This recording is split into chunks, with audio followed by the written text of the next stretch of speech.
Olá, bom dia, boa tarde, boa noite. Meu nome é Sidney Teodoro e você está no meu canal O Negociante. Hoje eu trouxe o Eric da Carros in Cash para nos ajudar a entender como comprar um carro da melhor forma e o que você precisa saber para fazer uma boa aquisição de um veículo. Eric, obrigado pela gentileza de gravar esse vídeo comigo Por nada, vai ser um prazer. e o seu conhecimento vai ser bem-vindo para quem nos assistir. Não, bacana. A gente vai tentar resumir nesse vídeo curto, né? Algumas dicas da pessoa fazer uma boa compra, o que avaliar na hora de comprar o veículo. Então acompanha a gente aí que vai ser bem interessante o vídeo. Okay, let's go. Pessoal, nós vamos abrir o capô agora para a gente avaliar alguns itens de suma importância antes de adquirir o seu veículo. No compartimento do motor aqui, temos algumas peças móveis, como capô e paralamas. Caso você note alguma marca de chave em alguns desses parafusos, pode indicar que essa peça foi removida para uma possível repintura. Pode ser proveniente de alguma batida, de algum arranhado, mas é um ponto a se ligar o alerta. Então você olha a questão se tem alguma marca de chave e olha também a questão da tonalidade entre as peças. Um outro item, você pode ver a questão dos faróis. Geralmente, quando esses faróis são fabricados, ele vem com etiquetas de data de fabricação. Então vamos imaginar, esse veículo é um veículo 2011. Se ele tiver um farol fabricado em 2017, indica que esse farol foi trocado. Novamente, pode ser fruto de uma batida ou até mesmo de um reparo que foi feito na dianteira do veículo. Então é um ponto de alerta. Outra coisa, a gente vem aqui para frente, temos aqui o reservatório do líquido de arrefecimento. Devemos notar se ele está claro. Nesse caso aqui, ele está com tonalidade escura, indica que tem contaminação ferrosa no sistema de arrefecimento e não dá para ver sequer o nível do líquido de arrefecimento. Então é indicado uma limpeza do sistema e a troca desse reservatório, para que o sistema de arrefecimento possa estar funcionando em perfeito funcionamento e para que você possa ver o nível do líquido sem dificuldades. Pessoal, agora a gente vai avaliar como saber se o pneu está em bom estado ou não. Vamos girar a roda do veículo aqui, para que a gente possa ter um melhor acesso de visão ao pneu. Todos os pneus, eles contêm uma marca chamada TWI, que é o índice de segurança. É essa marca aqui mais ao fundo. Quando o pneu do veículo chega nessa marca, indica que o pneu deve ser substituído. Podemos ver que esse veículo está próximo ao TWI, mas ainda não chegou no índice de segurança. Esse que é o chamado meia-vida? Isso, é o famoso meia-vida. Então quer dizer que o pneu ainda está em condição de rodar e não oferece risco aos ocupantes, né? Então o pneu ainda está em perfeito estado de uso, né? Quero ver se você sabe essa, Sidney. Você sabia que todos os vidros do veículo são obrigados a vir com a gravação dos 8 últimos dígitos do chassi? Você sabia dessa? Não, não sabia. Uma coisa que eu aprendi, eu trabalhava de segurança numa concessionária, aqui em Belo Horizonte também, só sobre a primeira letra. A primeira letra aqui é B, quer dizer que é 2011. Isso. A letra A, 2010. Ou seja, A 2010, B 2011, C 2013, Exatamente. 2012 e assim sucessivamente. A primeira letra, ela indica o ano modelo do veículo. Então, tem uma tabelinha, a gente pode consultar facilmente na internet, mas a primeira letra você pode consultar o ano do veículo. Mas os demais dígitos indicam os últimos dígitos do chassi. E é obrigatório, por lei, todos os vidros do veículo terem essa gravação. Inclusive, isso é um item de reprova no caso de eventual transferência do veículo. Agora, vamos para a parte interna do veículo. Itens como volante, manopla, Manopla? O que é manopla? Manopla de câmbio e alavanca de freio de mão e a borrachinha dos pedais. São itens de desgaste, que à medida que com o passar do tempo a pessoa vai usando, ele vai desgastando. Então a gente tem que verificar se são condizentes com a quilometragem do veículo, tanto o desgaste do volante, dos bancos, da manopla e das borrachas dos pedais. Por exemplo, se tivermos um veículo com uma quilometragem muito baixa, tipo 40 mil quilômetros, com desgaste excessivo nessas peças, pode indicar que esse veículo sofreu uma adulteração da quilometragem. Então, é um ponto de atenção para você verificar se o veículo realmente tem aquela quilometragem que marca no painel. E o que é considerado quilometragem baixa para quem mexe com carro e quilometragem alta? Então, isso aí hoje em dia, a média que o brasileiro anda é de 15 a 20 mil quilômetros por ano. Então, se a gente pegar na média um carro com 10 anos, ele teria na média de 150 mil quilômetros, que é o caso desse veículo aqui. Temos exceções? Temos exceções. Essa é uma média, né? Tem pessoas que usam o veículo num ciclo menor, outras em um ciclo maior, mas na média é essa quilometragem que o brasileiro anda por ano, de 15 a 20 mil quilômetros por ano. Então você pega o ano que o veículo foi fabricado e faz essa multiplicação. Caso você verifique, faça essa soma do ano do veículo multiplicado pela quilometragem e dê algo muito diferente, liga o ponto de alerta, porque pode ser que esse veículo tenha tido a quilometragem adulterada. Mas você pode ver também se o veículo tem um histórico de manutenção que comprove que realmente é aquela quilometragem. Vamos supor, foi feita uma troca de correia em 2018, uma troca de óleo em 2019, então você vai acompanhando o histórico de manutenções ao longo do ano para ver se realmente aquela quilometragem é verídica e bate.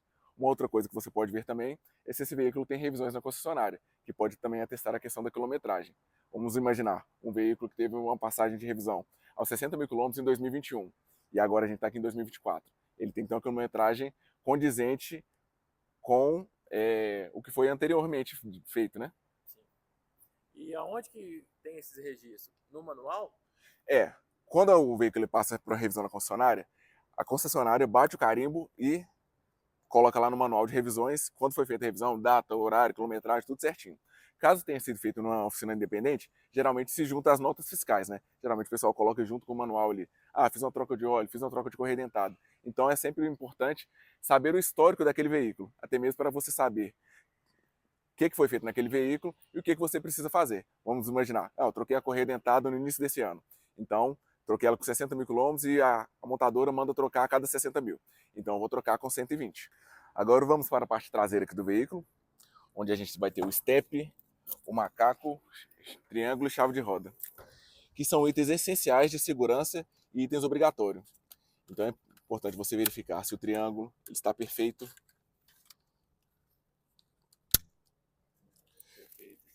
conferir o estado de conservação do pneu de step e se ele está calibrado também, e calibrar periodicamente, pois quando você precisar, a gente não sabe se daqui a um mês, daqui 15 dias, 20 dias, você precisar, seu pneu furar, ele esteja em perfeito estado para que você possa fazer a substituição. Importante verificar também se o macaco e a chave de roda estão presentes. Caso não estejam, verifique, pois quando você precisar, se você não tiver esses itens, você vai ficar na mão. O que é periódico para você na hora de calibrar o pneu? Toda vez que você calibra o pneu, você também calibra o step ou é 2 vezes por mês? O que você orienta? Então, geralmente eu recomendo a cada 10 dias, 15 dias no máximo, fazer a calibração de todos os pneus. Incluindo o step? Incluindo o step. Eu não faço, acredito. Na verdade, é mais uma questão de segurança, né? Para você ter sempre certeza que ele vai estar calibrado, vai estar tudo certinho, que ele não tem nenhum defeito, nenhum furo, para que quando você efetivamente precisar dele, sabe, uma emergência, numa sexta, num sábado, num domingo à noite, você não tenha um imprevisto de ter que ligar para alguém, ligar para o seguro, esperar a substituição do pneu. Ah, bacana. Vou passar a fazer isso também. E sugiro vocês que já têm o veículo, façam também. E caso vocês concluam a primeira compra, também façam o que precisa ser feito, a calibragem de todos os pneus, não só os 4 que a gente mais utiliza e o step também. E é bom fazer o revezamento do step com outro pneu ou é desnecessário? Então, geralmente a gente faz o rodízio entre os 4 pneus, né? Geralmente, se você colocar o pneu para uso, recomendo que você compre um outro para rodar junto com aquele, né? Mas hoje em dia tem que verificar também que a maioria desses carros que estão saindo hoje em dia, eles vêm com pneu de emergência, que só serve para aquele uso temporário. E tem um nome esse pneu de emergência, não tem? Eu esqueci o nome. Geralmente a gente fala pneu de emergência mesmo. Tem alguns veículos hoje em dia que nem vem com pneu de emergência, ele já vem com aquele pneu run flat, na qual ele exclui a questão do pneu de emergência, o pneu de step, porque é um pneu que ele pode rodar até 80 km depois de furado, sem identificar o veículo, sem identificar o pneu do veículo. É importante ressaltar também essa questão da calibração dos pneus, que ela, além de gerar economias, se ela é feita periodicamente, economia de combustível e aumenta a vida útil do pneu. Um pneu sempre bem calibrado e periodicamente, né, vai te trazer economias tanto de combustível e te trazer uma vida útil maior do seu pneu. Eu faço assim, geralmente eu abasteço o carro 2, às vezes 3 vezes por mês. Toda vez que eu abasteço, eu faço a calibragem de todos os pneus.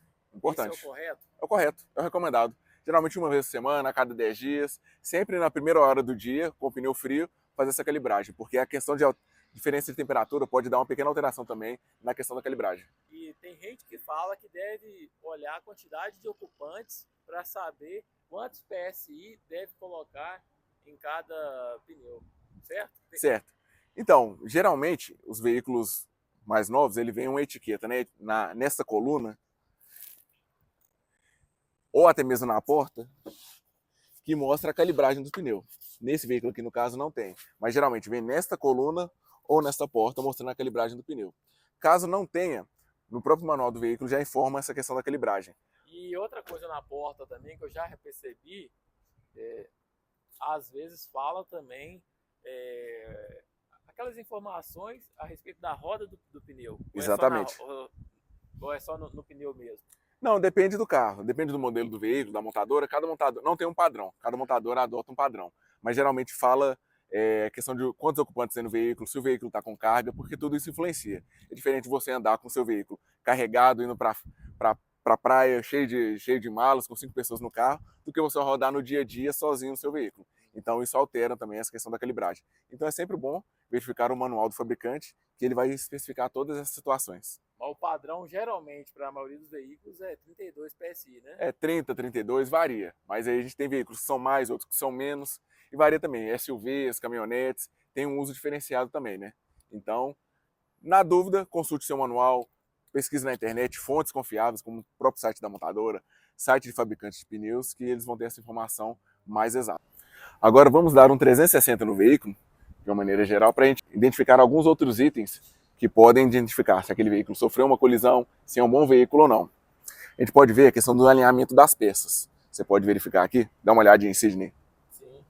Tem uma pequena diferença no alinhamento das peças, indicando uma possível repintura. Ah, sim, agora que eu vi aqui, né? Isso, exatamente. Pode indicar que esse veículo já sofreu um reparo aqui na traseira. Então, o ideal é um ponto de atenção, né? Os emblemas, igual esse veículo é um Uno Way. Geralmente ele vem com o emblema Uno e o Way do outro lado. E a gente vê que ele está faltando um emblema desse lado. Então pode ser que tá faltando. Por exemplo, passaria batido quanto ao Way, não sei, não sabia. Geralmente esses veículos vêm com esse emblema. Então nesse caso aqui está faltando. Então é mais um indício. Eu falo que geralmente a análise de um veículo é um quebra-cabeça. Então cada coisinha que você analisa, cada item que não está em conformidade, você se pergunta o porquê. Você conversa com o carro e pergunta, por que você não tem esse emblema? Aí você começa a investigar, é um trabalho de detetive mesmo. Aí você começa a olhar a questão da textura da pintura, se tem alguma diferença na tonalidade das peças. Então é um trabalho de investigação. Você vai juntando aquele quebra-cabeça para entender o que aconteceu naquele carro. Qual é a história que aquele carro vai te contar naquele momento. Uma outra coisa, como eu disse, a questão da tonalidade das peças, né?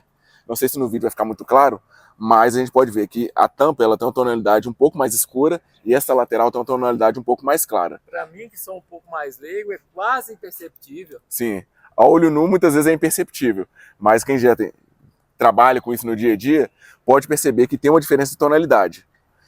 Coisa que é importante a gente relatar também, o para-choque, por ser de plástico, muitas das vezes ele vai dar uma diferença sim de tonalidade, porque ele é um material diferente. É diferente de você pintar uma peça metálica, como essa lateral, essa tampa do porta-malas, e um para-choque. O para-choque, por ele ser de plástico, geralmente sim, ele dá uma diferença de tonalidade, entendeu?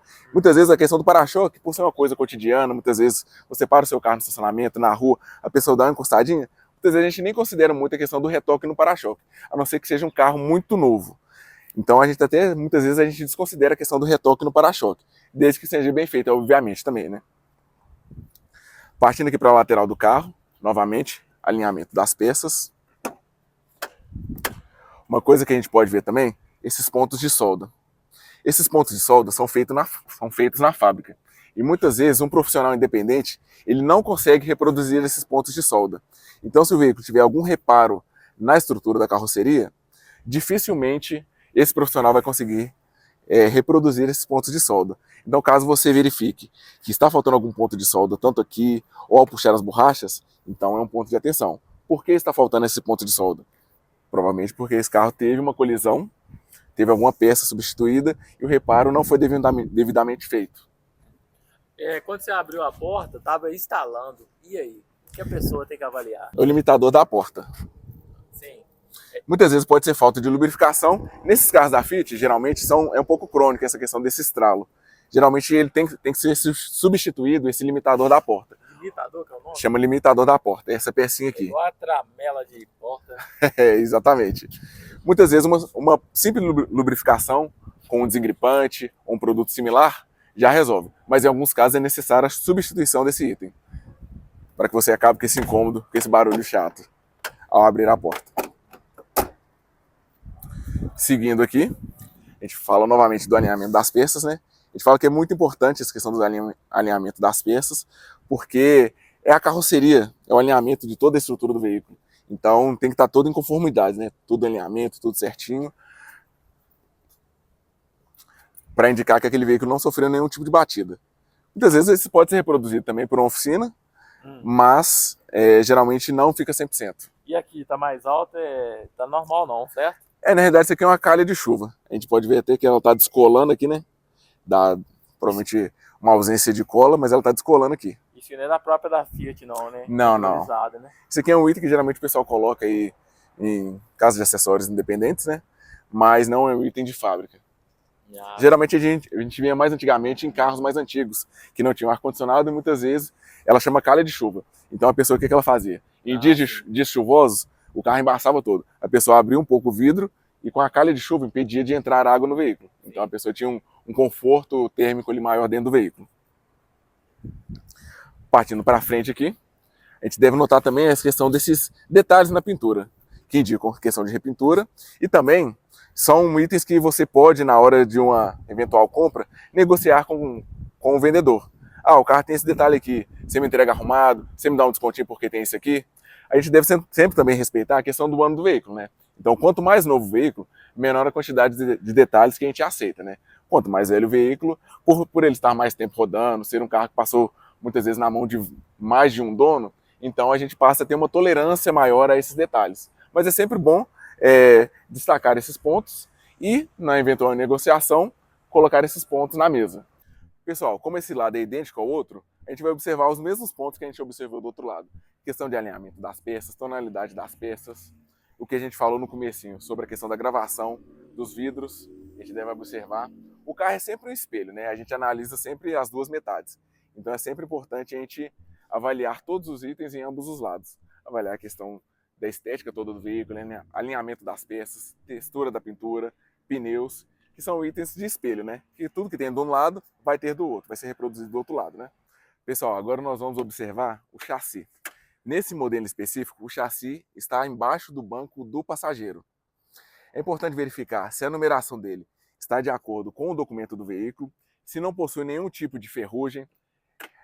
Em alguns casos, alguns veículos tipo de litoral, você pode ver que tem algum tipo de ferrugem, algum tipo de desgaste no chassi. Então, caso tenha isso, é um ponto de alerta. Se ele estiver inelegível, muitas vezes o próprio Detran, o órgão de trânsito, pode pedir para que você remarque esse chassi, o que vai depreciar o valor do seu veículo. Então, é de suma importância que você avalie isso antes de efetuar a compra. Pessoal, nesse vídeo a gente pôde observar alguns pontos que são de suma importância antes de adquirir o seu veículo, correto? Então, recapitulando, sempre verifique a questão da documentação também, verifique itens de identificação, chassi, vidros, a estrutura geral do veículo. Esse vídeo é mais ou menos um norte para você observar antes de adquirir o veículo. A gente sempre recomenda, caso você tenha dúvida, não tenha conhecimento específico na área, que você busque um profissional da sua confiança. O que eu sempre recomendo, faça um laudo cautelar antes da compra, caso seja possível, porque ele te evita dores de cabeça. Porque é um profissional que ele tem know-how para avaliar o veículo, ele vai te dizer se aquele veículo sofreu algum tipo de colisão, se aquele veículo tem algum tipo de sinistro, se aquele veículo tem uma passagem por leilão. Então é muito importante, antes de adquirir o seu veículo, que você faça todas essas filtragens. Olhar a questão documental do veículo e olhar também a questão da procedência do veículo que você está comprando, para que você possa valorizar o seu dinheiro e evitar que você caia num golpe ou até mesmo perca o seu dinheiro nessa negociação. Eric, explica para nós, para muitos que não conhecem, o que é o laudo cautelar e aonde que as pessoas conseguem esse serviço. Então, laudo cautelar é um laudo, ele é emitido por uma pessoa que tem conhecimento específico, já foi treinada, capacitada para avaliar a questão estrutural do veículo e também ele avalia a questão documental do veículo. Então, ele analisa as bases como Detran, PRF, analisa também se o veículo tem algum tipo de impedimento, se o veículo teve alguma passagem por leilão. Então ele vai emitir um laudo atestando a qualidade daquele veículo. Então, basicamente, é um documento emitido por um profissional, muitas vezes pode ser emitido até mesmo por um engenheiro mecânico, que vai atestar a qualidade daquele veículo. Muitas vezes esse laudo ele pode vir aprovado, reprovado, ou muitas vezes aprovado com apontamento. Aprovado é quando o veículo está 100% ok, não tem nenhum tipo de observação. Reprovado. Reprovado se o veículo teve algum sinistro, teve alguma batida, teve algum item que não está em conformidade com as normas de fábrica, com conformidade quando esse veículo saiu zero. E aprovado com apontamento é se o veículo, tipo assim, teve um reparo leve na traseira. Isso não quer dizer que aquele veículo não presta mais. Vai indicar que ele teve um reparo na traseira, mas o comprador ele vai definir a compra dele, se ele vai optar por comprar ou não aquele veículo, sabendo que ele está comprando. Então é de suma importância o laudo cautelar para que você evite surpresas desagradáveis futuramente. E o laudo cautelar já é 100% ou a pessoa deve conciliar o que a gente explicou aqui durante todo esse vídeo juntamente com o laudo? Ou só o laudo já se dá por satisfeito? O que você acha? Então, o que eu sempre falo para os meus clientes é que o laudo cautelar ele não avalia questões mecânicas. Então, tipo assim, vocês podem estar comprando um veículo todo ok, sem retoque de pintura, sem detalhes na estrutura, mas que pode ter um defeito mecânico. Então a gente sempre recomenda que você alie a questão do laudo cautelar juntamente com a avaliação mecânica, um mecânico da sua confiança ou até mesmo uma indicação, para que você possa saber se o veículo que você está comprando tem algum reparo mecânico a ser feito, se o motor dele, se o câmbio estão em bom estado e até mesmo manutenções futuras que devem ser feitas no veículo. Eu costumo falar sempre que questão de carro usado é sempre questão de histórico de manutenção. O que foi feito para trás, você olha no retrovisor e para frente você olha no para-brisa o que tem que ser feito naquele veículo. Igual a gente falou no início. Se o veículo foi feita a troca de correia dentada aos 60 mil, segundo o manual do fabricante, você vai trocar daqui 60 mil quilômetros. Cada fabricante tem a sua regra. Então você sempre confere no manual, confere nas notas as manutenções que foram feitas e caso você não tenha esse histórico, a gente sempre recomenda fazer uma manutenção preventiva, que seria uma manutenção básica ali, itens de segurança, que seria conferir pastilha, conferir as lâmpadas do veículo, troca de óleo, pastilha, trocar também a correia dentada.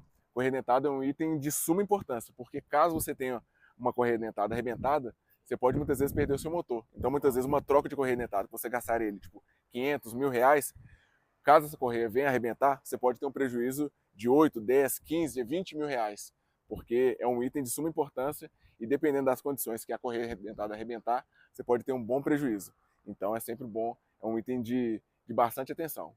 Se você não tem o histórico, não sabe se foi feito de uma maneira correta, troque por precaução. Porque muitas vezes aquele gasto que você imagina pode se tornar um grande prejuízo lá na frente. Ah, bacana. E outra, pessoal, como qualquer coisa que a gente precisa estudar, qualquer campo de estudo, quanto mais você entende, seja veículo, ações, sobre estudar alguma coisa, tocar um violão, que seja, quanto mais conhecimento você adquire, mais fácil fica as coisas, certo? Exatamente. E quanto mais você se debruça lá e senta, estuda, aprende, erra, às vezes aprendendo, mais resultado você tem. Não tem como você não gerar conhecimento quando você põe a mão na massa e faz o que tem que ser feito. Mas então é isso, Eric. Mais algumas coisas? Acho que já passamos por tudo, né? Sim.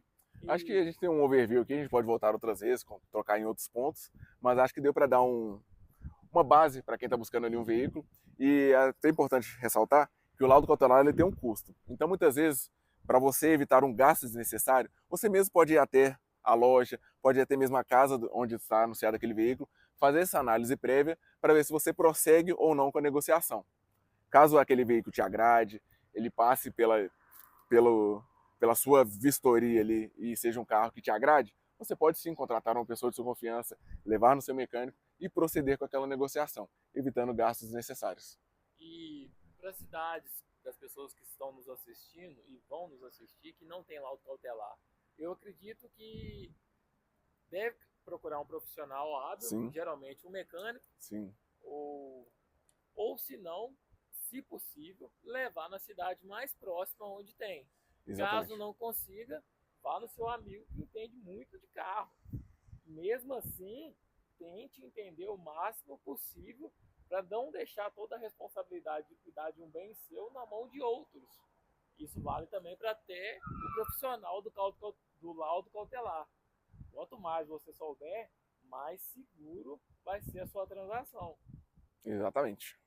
E caso as pessoas precisam de uma consultoria sua para fazer a compra de algum veículo, você também presta esse serviço? Qual que é a sua rede social? Como que elas fazem para te achar?